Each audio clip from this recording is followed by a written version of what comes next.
press the bell icon on the YouTube app and never miss another update. Lights, camera, and action.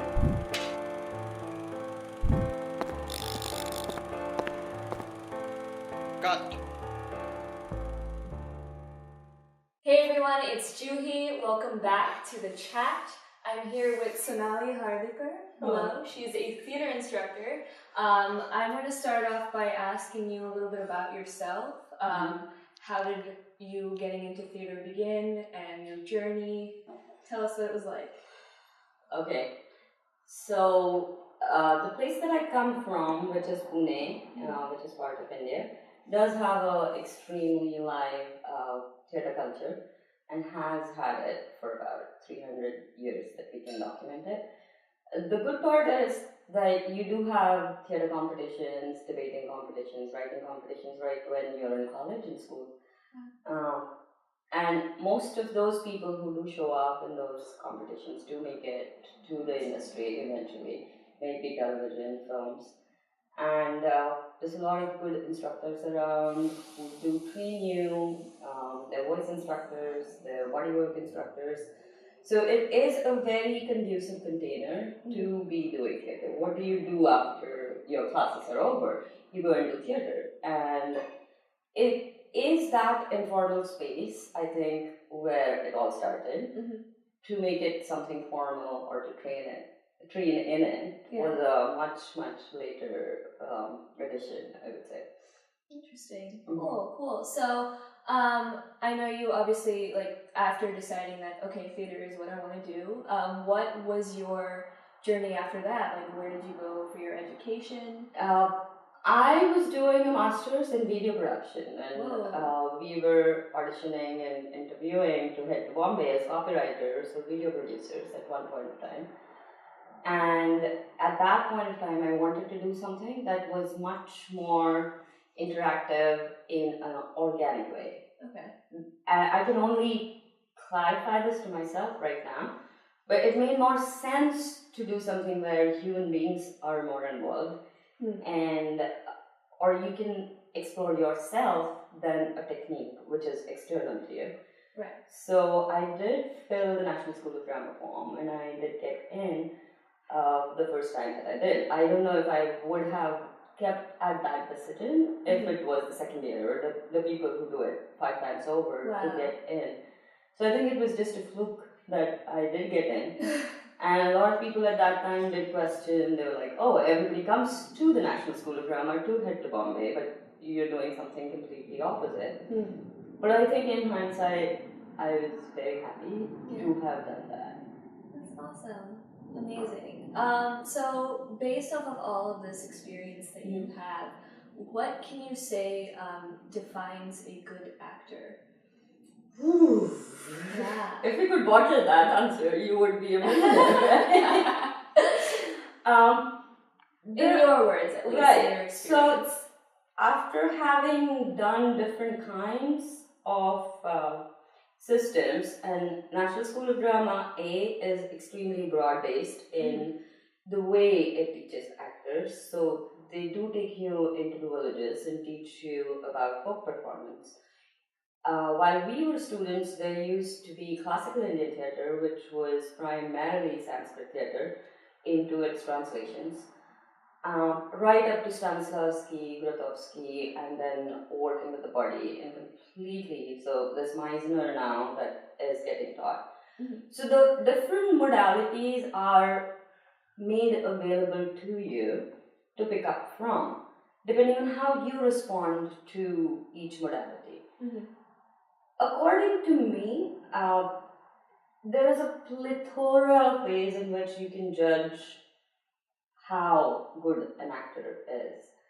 But there are certain things that are common denominators, and that has been primarily my work for the last 5 years, is that there is an integrity. The more I look at the ancient texts from India, each person is saying, integrate all these components.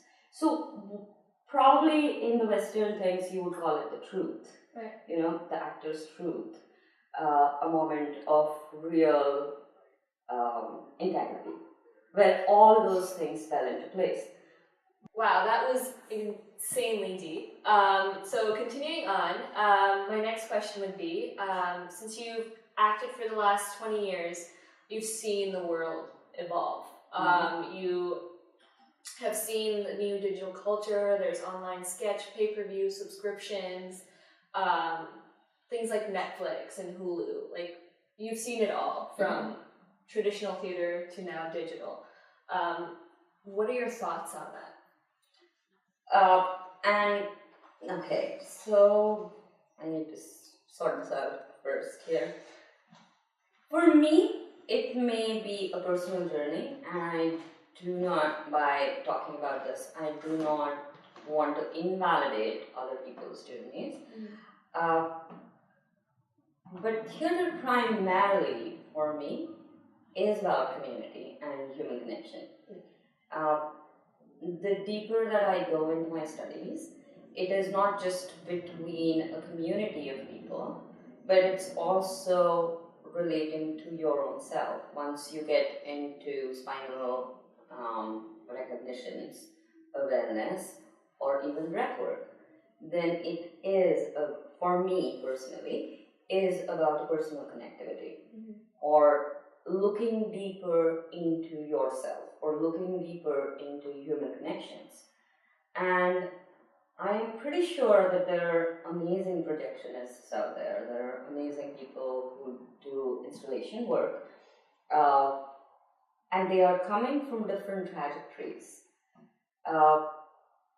There will be robots, is what we are saying. By like 20 more years, robots will. For me, the most difficult part of theater was to base an emotional graph in real time. Anything other than that is an easier task, you know. Film is an easier task. You get 3 takes, you get 21 takes. You can finish today and start at a different emotionality. So in terms of the kind of theater that I came from, or that I still keep investigating, for me that was primary.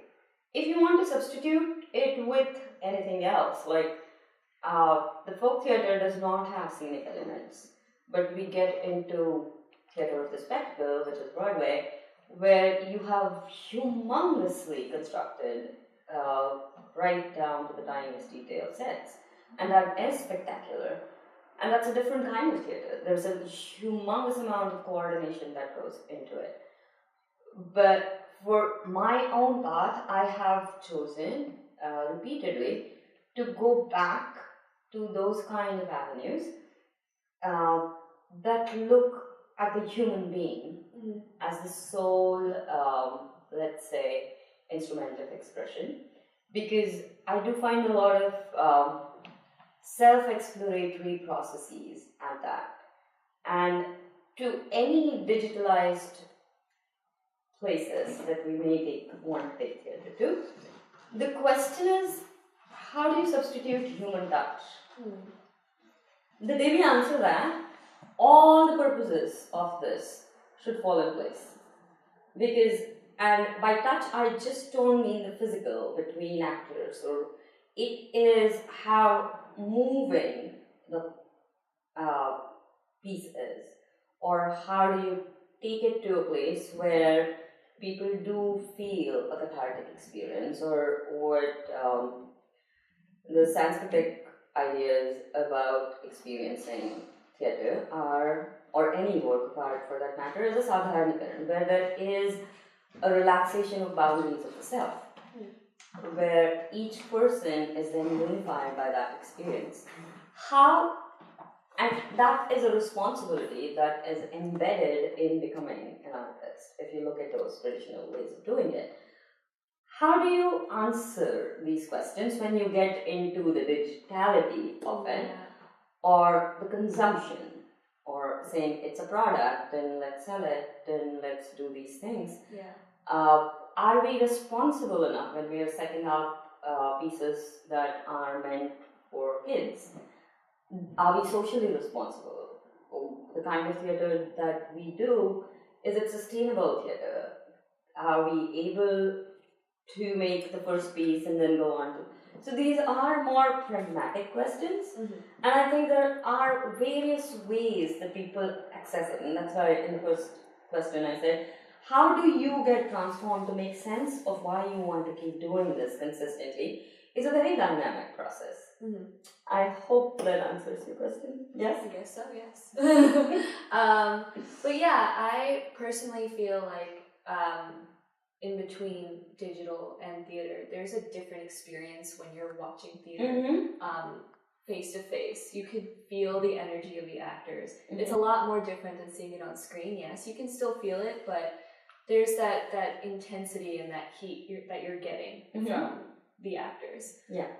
So when an actor, let's say, wants to go for an audition, what do you think directors are looking for when they are auditioning?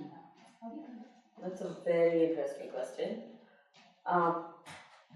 Depending on what they do have in mind in terms of the character that you're auditioning for, not all those expectations are fair. So if you're looking at New York auditions, there are people in my play right now who are saying, oh my god, this is such a relief, I'm not playing either a doctor or a terrorist, right? So she probably has gone through 50 auditions where if you're a particular skin color, then those are the expectations that you're being there, all there for your skin color. It doesn't matter. They already have a preconceived slot for you, and the rest of your capabilities are not going to matter. But that's the other side. What are they looking for? Is it fair or not? But what do you go in with? And this is coming from how I have been training, and it seems to work with certain people most of the time, where they do come back and say, after I have been doing these kind of exercises, the auditions seem much easier, I have nailed some of them, is to do breath work. So when I do my workshops, what I have been talking about consistently are spinal activation exercises. But I do believe whatever way your spine is responding does happen at a very subliminal level. I don't even believe directors are aware of it, or directors may be active enough to look for it. But a tense spine is the first signal that we understand in the animal kingdom. Okay. A cat that is tensed, a dog that is happy. So the animal kingdom, which we also are a part of and forget most of the time, there are signals that we are giving. So our tensions do show through. Our insecurity, will I get this role? Yeah. What will happen if I don't get this role? There's so much at stake about this. The moment you learn to focus on what is important before you walk in, it always works. So the two giveaways for that is spinal work and your breath work. Got it. It cannot fail, is what I believe. Wow. That's a tall claim. So what are your next projects that you're working on? Currently, one of the reasons why I'm here is it's a play which Jokerface and me have developed together in a workshop. It talks about the traditional Indian music, Hindustani classical music, the evolution and different kinds of debates that are in place about what is pure classical. Does folk get classified? Can it be? If there's culturally, there's so many different things that people are fighting to say, oh, but this comes from the classical, or the classical comes from here. So the play does investigate quite a few of those debates. It also has a character who is completely foreign to the tradition of Indian classical music, came in, got transformed, and wrote 2 books about it, and then came to the United States to teach about musicology. So that is a Jewish character. And so it is a medley of debates about music that do come through different characters. And it works across space and time. And that show is March, April, and it's in June. We'll have a run. We'll have a 2-week run in June, and I think all of you should come and see it. Please do. So Sounds that's exciting. one of the projects. The other project that I am working on is I'm curating folk dances, about 20 of them that would probably conceptually fit in together for a company in DC. And let's see how that comes out. That's exciting. All right. Thank you so much, everyone, for watching this episode of The Chat with Sonali Hardikar. Please do like, comment, share, subscribe, the whole shebang, in the links wherever they are. And thank you. Thank you for having me.